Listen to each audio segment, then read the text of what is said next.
For me, it is about the law and people. That is not a legal defense, let me tell you. And how people can resolve and better themselves. Justice with passion. I knew I was going to go into law because I always defended everybody. I was always the one who found a solution and tried to resolve the problem by having people talk to each other. Justice with truth. So I'm giving you one more chance to tell me the truth. This is Justice for All with Judge Cristina Perez.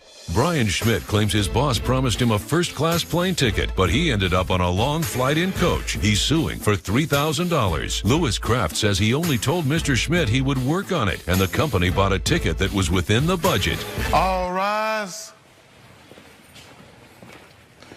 Court is now in session. The Honorable Judge Cristina Perez presiding. Please be seated. All parties have been sworn in, Your Honor. Thank you, Bernard. Mr. Schmidt, you are suing your ex-boss, is that correct? That is correct, Your Honor. For $3,000 for a plane trip to Hong Kong, is that correct? That is correct. All right, tell me what happened. I've been working with Mr. Kraft for the past 4 to 5 years. I've been working with him and his company as an event planner. I've been planning mixers, weddings, company parties, things of that nature. And recently, I've had an issue with the travel arrangements that I've been provided. I've never had an issue with the past. Could you tell me a little bit about the business? So you plan events?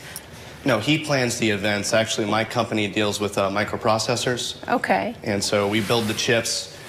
We just try to have like fun little mixers and stuff like that, little parties and concerts and stuff like that to, you know, kind of get morale up. He works for you full-time, so that's his full-time job? No, he's a freelancer to us. He has been working with us for, you know, several years as a freelancer, but we only take him out about a few times a year, about 3 to 4 times a year. Okay, so there's really no employee-employer relationship. It's just he's an independent contractor. Okay. And you've hired him in the past to plan these events abroad as well as in the United States, and never any issues with him?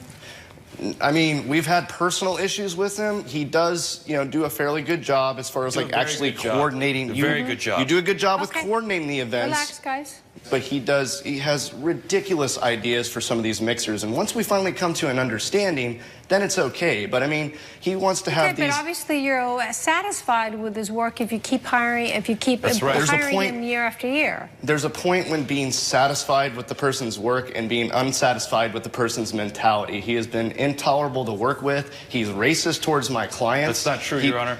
He puts on these events So why did you keep him all this time if he was harassing your client or it's only excelled to this point, Your Honor. Like we've dealt with it. You know, we have bad clients and stuff like that we put with on a regular basis, but at a certain point, it just he started to become diva about it. He started feeling like he deserved more than he was getting. Okay, so then let's get back to the claim at hand, Mr. Schmidt. So at one of these events, you were required to travel to Hong Kong. Yes. And tell me about that trip. So I requested that I be upgraded to business class, and Mr. Kraft said he would work on that. It was not at the last minute. I have emails here. So you requested. So whenever you did these events or these trips for the defendant's business, they paid your travel arrangements? That's correct, Your Honor. Okay, so hotel, travel. Did you get per diem in your contract? Did you guys sign a contract whenever he would do very good accommodations for him. We had him in very good hotels. All right, so then basically you covered all those travel expenses. It's actually in the contract that we have with us, which I've actually brought with me, that, you know, we did make some changes back in 2014 and 2015, but it does state that a full-time employee will be able to travel under business class. Okay, but well, he's not a full-time employee. He's a freelance employee, and therefore he's entitled to coach.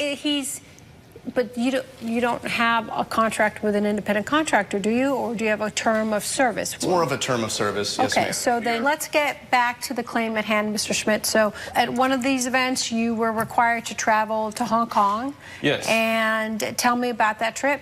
So the flight to Hong Kong is about 14 hours, 14, 15 hours. It's a long flight. I'm pretty tall. You've been on an airplane before. It's a tight space. I requested. This is why they call him the unfriendly giant, Your Honor. Okay, all right. I've never heard that nickname before. All right, I've never just tell me the facts, please. Listen, I'm not interested in your catty remarks. I'm just interested in listening. Thank you. I just want to hear what happened, the facts of this case, so I can determine whether or not you have a valid claim. Thank you. So It's a long flight, and when I get there, I work 14-hour days for 20 days straight. I need to be comfortable. I need to be relaxed. I need to be ready to work. I explained this to Mr. Kraft, and he said he would work on it, which means to me, I'm going to try. Okay, So yes, that's regardless exactly of- what it means. It's not a guarantee I'm going to try. Thank you. So what happened? He did not. A day before I'm supposed to fly out, he lets me know that I'm going to be flying coach. I did try, Your Honor. I did. Mr. Kraft, please. It's been a So- long day. Let me listen to what he's saying. So I'm flying coach again. I request a $1,000 deposit so that when I do get there, I'm able to stay at nicer hotels, things that I deserve. I don't understand what you mean by a $1,000 deposit.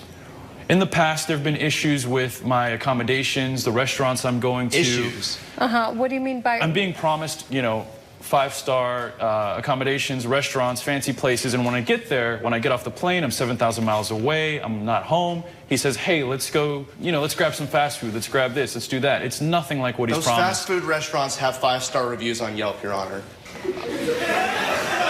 Obviously, All right, that's so not Mr. Schmidt, if you have done this and you've worked for the defendant's business before, then you know what the normal course of business for them. You know you're going to fly coach, and you know you're going to stay at hotels that are not to your liking, and you're not really going to eat at restaurants that you consider 5-star. So what's the big deal on this occasion? I mean, Your Honor, what would make you believe things would be different if nothing That has you been wanted to be different a in the diva. past? Coming up on Justice for All. This is an email from you. We will be able to fly you business class on your flight to Hong Kong next month. And later, If he had been an avid coin collector, I don't think he would have mixed the two and put them in a jar in his kitchen. Please get over yourself. I mean, that's what he did. That's how he collects his coins. End of story. Nobody's passing judgment on how you do things. closed captioning provided by... You're watching Justice for All with Judge Cristina Perez. Justice for All is back with the case of Brian Schmidt, who is suing Louis Kraft for $3,000. I'm not a diva, Your Honor. I've made his company millions of dollars. Okay, well, we're not disputing that. We're just saying, why are you suing for $3,000? That's the difference in price for the ticket. It's $1,000 for a coach ticket. It's $4,000 for a business class ticket. That would be the difference in price. So did you fly coach? Yes, I did fly coach. He informed me at the last minute that I would be flying coach, so I had to fly coach. So he didn't even use the money to upgrade himself. But so I'm still not getting your reasoning, your logic, because why would you be suing for $3,000 if you don't have any out-of-pocket expenses? Well, the way I look at it is this. I've flown back and forth for this company many times, and he's flown me coach every time. He saved tons of money on not flying me properly. You send someone out to come and plan. But you acquiesced to those terms, and you agreed to those terms time after time. Yes. So what would make it different this time? Your Honor, he gets paid $500 a day to do what he does for us, which is, you know, extravagant at best. That's what I should be paid. That's what I deserve. This is the mentality I get. Mr. Kraft, you're the one who pays him $500, so you really shouldn't be arguing or complaining about it because you're the one who also agreed to pay him $500. So it sounds like a problem. You don't want to work with him because you don't think he treats you right, but you continue working for him. And you don't want to work with him because you think he's too expensive, but you pay him. No, I stopped our contract. Our contract is not there anymore. Perfect. This is a great happy ending. You no longer work together. That's fantastic. So let's get back to the $3,000. You are suing for the difference between a coach and a business class to fly to Hong Kong. You did not fly business, so you have no out-of-pocket expenses. So you're suing because you said that he would try to put you on coach, but he didn't put you on coach. Correct. How is that a guarantee? It's an inconvenience, Your Honor. I mean, he said he would look into it. He didn't, obviously. What does look into it mean? Look into it mean, I'll look into it. It's not a guarantee. It wasn't in writing. Period. It's not, why not not even go in the this agreed... time? Why not go this time and say, hey, listen, I'm no longer working for you? And that's where we are now. I mean, the contract is terminated, but I do believe that he does owe me something. Do you have anything to prove that he promised or that he guaranteed that I have emails here, Your Honor, back and forth with say Mr. what? Kraft. I can show them to you if you like. Take that photo.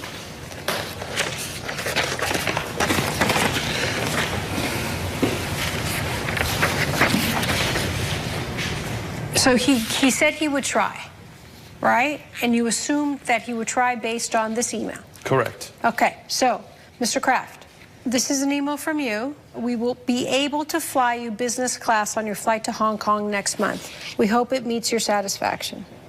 Yeah, and there was a bit of a snafu. You know, I did leave that to my assistant at the time, which, by the way, he actually insults my assistant a lot. Okay, that doesn't really matter to me. So you said you were going to, that you will be able to fly you. So why wasn't he booked on business class? I had no real control over it. I passed it off to my assistant, and I'm not trying to point blame here or anything. Is that what you did? No, I knew it was going to be handled, but then we ran into a snafu with scheduling. We were unable to rebook his flight. Otherwise, we would have had to pay a lot more money. We have a certain amount of budget that's put together for these events and to have him, and then he's asking for an extra $1,000 up front, which we've never done in the past before. Not an extra $1,000, it's a deposit. Yeah, but you've never asked for it before, so we didn't have those funds ready. Like, I know you think that we run a multi-million-dollar company. But you still would have to have paid him per diem and his expenses in Hong Kong anyway, so what's the difference of advancing the money? You still would have had to do that. No, none of this stuff has ever been advanced in the past. Like, this is a completely new dilemma. Okay, but you agreed to it. No, I did not. I mean, So did you pay him the $1,000 or no? We did end up paying him the $1,000, right. yes. So, okay, so you have this email that says we will be able to fly business class, but regardless of this email, Mr. Schmidt, I still come to the same point. You have no out-of-pocket expense and no contract that says that in the case that you didn't get what you bargained for, he would reimburse you monetarily, nothing. So you're asking for me to give you a windfall and to award you $3,000 because he's a diva. Your Honor, if that wasn't possible for him to even fly me in business class, he never should have said that in the email. All right, okay. So based on the evidence, Mr. Schmidt, I will deny your claim. All I can say is, thank goodness you two aren't working together anymore, right? Next time, Absolutely, be more Your Honor. clear on what you want. Write things down. You're old enough to know this. If you're in the business, if you're a businessman, write things down. Be clear. Mr. Kraft, just have a little bit more directness. Don't be so catty. If you don't like somebody that you're working with, just don't work with them anymore. Just, that's it. End of story. We would save ourselves some time. Okay, good luck, gentlemen. All rise. Judge Perez has ruled in favor of the defendant. The plaintiff's claim is denied. Obviously, I don't agree with the decision. We had a contract, and you failed to live up to it. Look, I'm sorry, it's just business, and I'm sorry that we couldn't keep our contract together. And later, I tried to put a value on the sentimental value, Well, if you you will. can't. That's the hard part, that you can't do that because you can't measure emotion. You can't measure what your father means to you. There's no price. closed captioning provided by... You're watching Justice for All with Judge Cristina Perez. Plaintiff Tommy Bergeron claims his nephew stole a valuable penny from his father's coin collection. He's suing him for $1,000. Defendant Jackson Mack says he's not a thief because his grandfather gave him the coin years before his death. So, this case is about a steely penny, is that correct? Correct. Do you want to explain to me what a steely penny is? The steely penny was made in the 1940s during the war. There was a shortage of copper, so instead of using copper for the pennies, they used steel. Your father was a collector of these pennies? Yes. Okay, Yes, and that's why we're here. You're suing your nephew for $1,000. That's correct. Okay, explain. I have a collection as well, and it was in the house that my father passed away in last summer. When we went to clean the house out, prep it for sale, and I opened the penny book up, and there was one penny missing. It was that steel penny that's in question. I don't know how. How did you know he had it? In the last month of my father's life, he came into his life and developed some type of bond, okay? Okay. I guess. It was not a month, Your Honor. It was not a month. I've always had a good relationship with my grandfather, and I went over to take care of him. He brought out a steely, and he told me he wanted to give it to me to give it to my kids if I have any in the future. Your Honor, that's... Why did he want to give you this steely penny? What was so important about it? The importance of it is that it was like a trinket to him in World War II. He believed it kept him alive. He got Was that the one he gave to you to put in the collection, or did he have his own? In the late, let me give you a little backstory. When he gave it to me in the late 80s, he says, I want you to have this, son. And when you have a kid, you can give it to them. Okay, so he said the same thing he said to you, he said to your nephew. I don't know. I wasn't privy to that conversation. Okay, well, he just told us what your father said. Yeah, but, okay. Did you know that your uncle had his coin collection at your grandparents' house? No, I really didn't. And I feel bad. Have you ever stolen anything in your life? No. Do you have a criminal record? My mom would probably beat me if I did. Oh, that's very good. It's good to hear. Yep. Does he have a criminal record? Not that I know of. coming up. If he had been an avid coin collector, I don't think he would have mixed the two and put them in a jar in his kitchen. Please get over yourself. I mean, that's what he did. That's how he collects his coins. End of story. Nobody's passing judgment on how you do things. Closed captioning provided by... You're watching Justice for All with Judge Cristina Perez. Justice for All is back with the case of Tommy Bergeron, who is suing his nephew for the value of a collectible coin. Nope. I said, does he know where it is? And sure enough, he did. So I had an inclination. Because your father gave it to him. And I didn't believe that because his weakened state of mind at the end, he didn't know that Jackson took advantage of it. Yeah, and he took advantage of that. So why are you suing for $1,000? I came to $1,000 because, I want to hit him in the pocketbook. It's worth a lot more than $1,000. So here's there's no price I can put on it. When I looked it up, it says it's worth I think 20 or 50 of them are worth $19.95. Sure, a roll of them uncirculated, but I tried to put a value on the sentimental value, if you will. Well, you can't. That's the hard part, that you can't do that, because you can't measure emotion. You can't measure what your father means to you.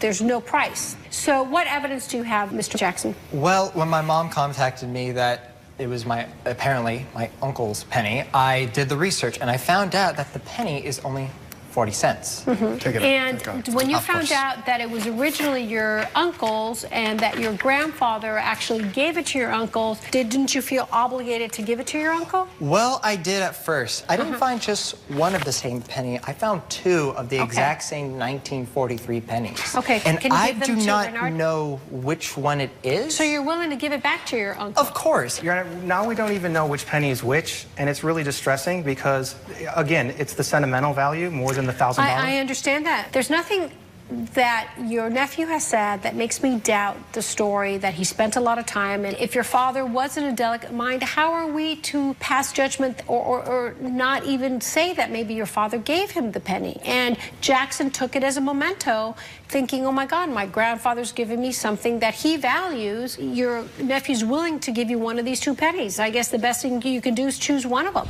Judge Perez's verdict when Justice for All returns. Promotional consideration provided by... You're watching Justice for All with Judge Cristina Perez. I don't even know why you're wasting my time suing your nephew in small claims court. He was willing to give you one. I mean, it makes no sense to me. It actually tells me the kind of person you are, quite honestly. So why don't you go ahead and pick one and give it to your uncle? And that's what he wants you to do. So. If he'd been an avid coin collector, I don't think he would have mixed the two and put them in a jar in his kitchen. Please get over yourself. I mean, that's what he did. That's how he collects his coins. End of story. Nobody's passing judgment Uncle, on how you do things. Uncle, I don't which one have do you much think of my father's possessions. You know what? Let me do it. Bring it back to me. Okay. This is the last time I collect any coin. So I guess there's a 50-50 chance that I'm going to get the heirloom of our family. Great.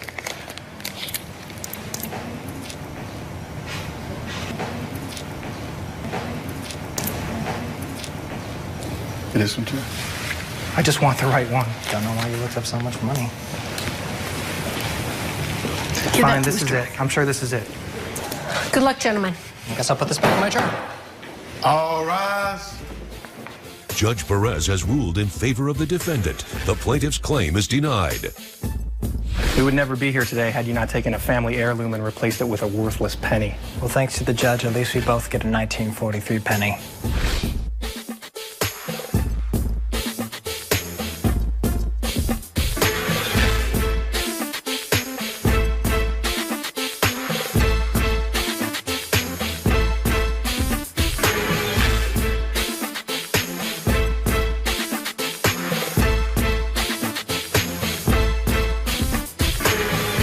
This has been a production of Entertainment Studios.